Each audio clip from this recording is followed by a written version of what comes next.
Hello, everyone.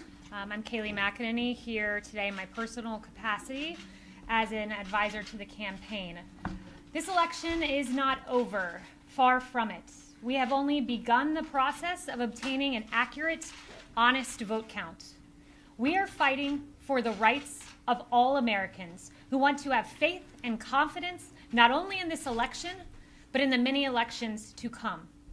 There is only one party in America that opposes voter ID. One party in America that opposes verifying signatures, citizenship, residency, eligibility. There is only one party in America trying to keep observers out of the count room. And that party, my friends, is the Democrat Party. You don't take these positions because you want an honest election. You don't oppose an audit of the vote because you want an accurate count. You don't oppose our efforts at sunlight and transparency because you have nothing to hide. You take these positions because you are welcoming fraud and you are welcoming illegal voting. Our position is clear. We want to protect the franchise of the American people. We want an honest, accurate, lawful count. We want maximum sunlight. We want maximum transparency. We want every legal vote to be counted, and we want every illegal vote to be discarded. Unlike our opponents, we have nothing to hide. The integrity of our election matters. The Constitution of the United States matters. What we have seen across the country is Democrat officials systematically trying to do an end run around the Constitution to tip the scales of the election in their favor. As Justice Gorsuch wrote in DNC versus Wisconsin State Legislature, our oath to uphold the Constitution is tested by hard times, not easy ones. Last-minute changes to long-standing election rules risk other problems too, inviting confusion and chaos and eroding public confidence in electoral outcomes. Pennsylvania is a case study in just this. Allow me to just broadly review 3 points that have happened in Pennsylvania. Number one, in Philadelphia, poll watchers who are legally permitted to be there and observe the vote count were blocked from observing the count. Our poll watchers were put behind barricades in a massive room. They were many feet from the counting process, and in fact, when you look at all of the tables, many hundreds of feet, in fact, from the tables in the very back. They were completely in the dark, completely unable to oversee the vote count, as was their legal right. An observer on the scene described it this way. Imagine being on a football field. You're on the 10-yard line and expected to make a call in the end zone on the other side of the field. It is unacceptable. An intermediary court ruled on the side of the campaign, on the side of transparency and allowing the poll watchers to observe the count. But what did the Democrat Pennsylvania Supreme Court do? They issued an administrative stay, effectively pushing back our poll watchers and denying them the access they deserve to sit and watch the count. Ask yourself this: what are Pennsylvania Democrats hiding? Why can't poll watchers simply observe the count? Second, Article 1, Section 4 of the United States Constitution clearly states this: the time, place, and manner of holding elections for senators and representatives shall be prescribed in each state by the legislature thereof. That's right, the state legislature is constitutionally the one making the decision. But the Supreme Court of the Commonwealth of Pennsylvania, Kathy Boockvar, and the Democrat-tilted Pennsylvania Supreme Court have continually disregarded the Constitution, making decisions clearly in the domain of the Pennsylvania legislator. In fact, maybe there's a reason the Secretary of State, Boockvar, keeps substituting her will for that of the legislature in a completely unconstitutional fashion. Perhaps it's because she has motive. In fact, she has shown her partisan hatred tweeting this: using the title, quote, president before the word, quote, Trump really just means the office of the presidency. We see where her motives stand.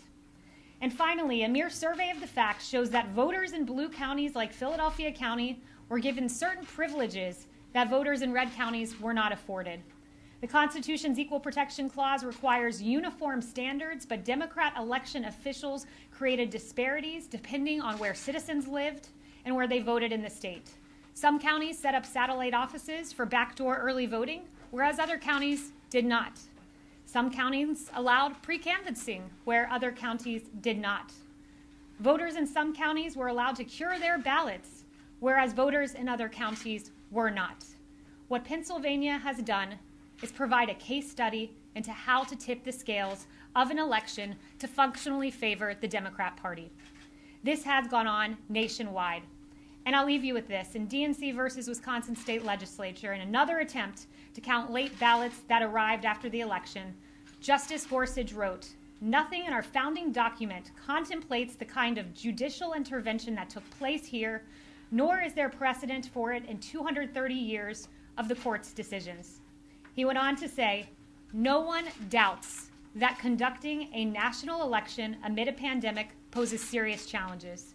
But none of that means individual judges may improvise with their own election rules in place of those the people's representatives have adopted." They have taken a global pandemic and turned it into a nationwide electoral epidemic. They have taken, based on what they call a natural disaster, they have used that and turned this into a national disaster. And with that, I'll turn it over to Matt Morgan, General Counsel for the campaign.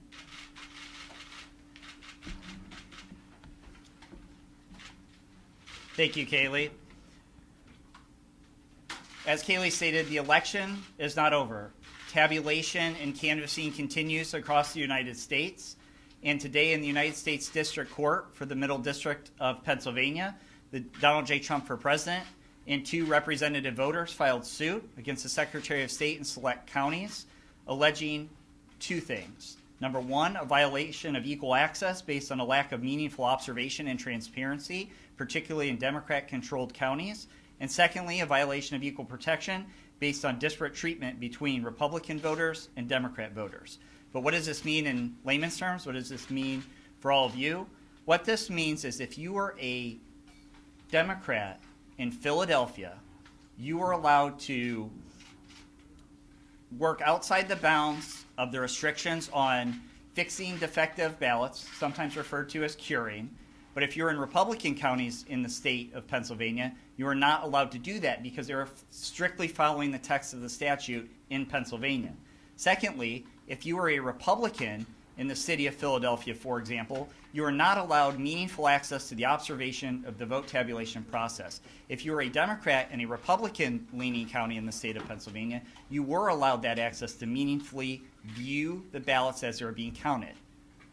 There are, in Philadelphia and Allegheny counties, there were over 682,000 ballots that were tabulated outside the view of our observers who are entitled by law to review those ballots.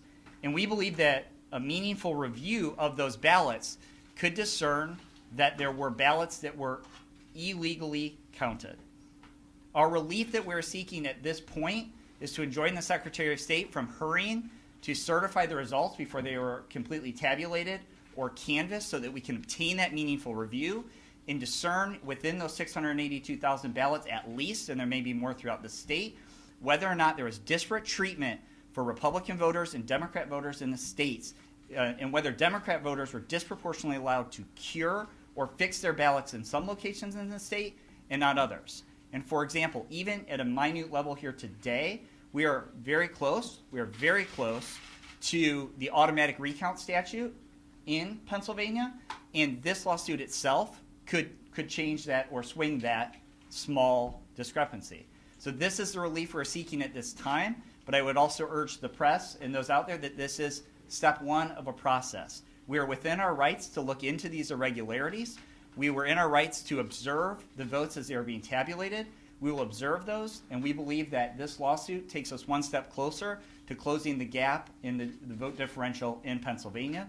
And at this time, I'll turn over to the Republican chairwoman, Ms. McDaniel. Thank you all for coming.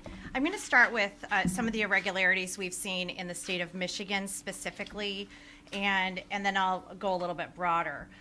But Michigan is my home state, and in the county, Wayne County, Republican poll watchers were denied their legal right to monitor the election and purposely kept in the dark. Both literally and figuratively, election workers blocked windows and padlocked doors. Obviously, that's not going to instill confidence. There are thousands of reports of poll watchers being intimidated and unable to do their job. And as of 4 p.m. this afternoon, 131 affidavits have been completed just in Michigan, with over 2,800 incident reports that have been submitted to us since Election Day. 2 new lawsuits were filed today by people who were working in Detroit, and a whistleblower who has gotten their information. We have gotten their information to the Eastern District Court of Michigan. As you guys can understand, with 2,800 incident reports, this is a lot to track down. It means we're interviewing these people, we're getting their statements, and we're turning them into affidavits. But that takes a lot of time and effort. And as Matt has mentioned, there's a canvass process and a certification for a reason. But I will just tell you the distress that I'm hearing in my state from people who were at TCF and the way they were treated is deeply alarming. I hope you go and look at this. I hope you look at these affidavits, and I hope you hear from the people that were there who feel like they were denied transparency and saw wrongdoing in Detroit. We should all be alarmed by this, no matter where you are on the political spectrum. In addition to that, we've heard hundreds of instances of election workers who were verbally accosted. They verbally accosted our poll watchers and refusals to let them challenge questionable ballots. Election workers were wearing Biden T-shirts and applauding when our poll watchers were kicked out. Imagine volunteering and going and spending your night because you care so much about the integrity of the election, and then to be kicked out and to be cheered as you are leaving. This does not instill confidence in our democracy, and these are good people. I know most of these people. Of the few ballots that Democrat election workers did allow us to challenge, our observers say those ballots were then moved back into the regular pile after our poll watchers were intimidated and pushed from the process. There is a canvass for a reason. There is a certification process for a reason. And unlike Election Day, we need these processes to be transparent. Already in Detroit, we are hearing incidents, and we will have affidavits to this effect, of people not being able to meaningfully canvass and discrepancies that we're seeing in Detroit specifically.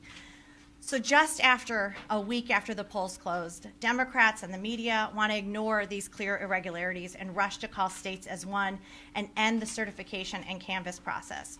We're hearing we need to unite, we need to come together. Well, for the thousands of people who spent time and hours going out to be part of this process, who feel disenfranchised, who don't feel like there was transparency, we can't do that unless we search out all these irregularities. Even one instance of voter fraud should be too many for all of us. We intend to ensure that every lawful voter has their vote counted in accordance with the law, that observers are granted the access they are due under state law, and that any irregularities that have occurred, whether by malicious intent or incompetence, are investigated to the fullest extent allowed under the law. We will not give up on this process until every last issue has been uncovered. The RNC has deployed legal teams in multiple states to investigate clear irregularities with voting, counting, and tabulation, and we will work with state and local authorities to ensure that a legal count is conducted in accordance to each state's laws and that every vote is counted.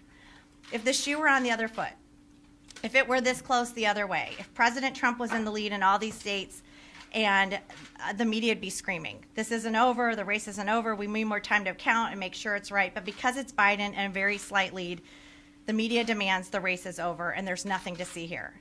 The American people need to have confidence in their elections.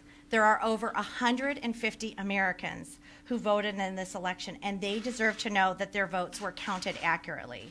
Right now, and I can say this as I'm hearing calls and hearing from people across the country, they do not have confidence that that happened. So I am asking the media, interview these people, talk to these people. Do not just dismiss these allegations out of hand, these irregularities. Go research it, because this is a problem when people are not being able to transparently watch the election counting, which they are legally allowed to do. It creates division in our country. We do have a whistleblower, which I discussed earlier this week, who was in Detroit as an election worker, not as a Republican poll watcher, who under affidavit says that they were told to backdate ballots, that their supervisor came and they were there on November 4th. Ballots that came in with no date, they were told by the supervisor, backdate the ballots to November 2nd or November 3rd so they will count. So that has been submitted to the to the U.S. Attorney in the Eastern District of Michigan. That is via affidavit. If you look at the recent lawsuit, and Mike Reed can get you the information on this lawsuit, let me just share. An election employee with the City of Detroit working at a polling location for 3 weeks prior to the election. This City of Detroit employee directly observed on a daily basis other City of Detroit election workers and employees coaching voters to vote for Joe Biden.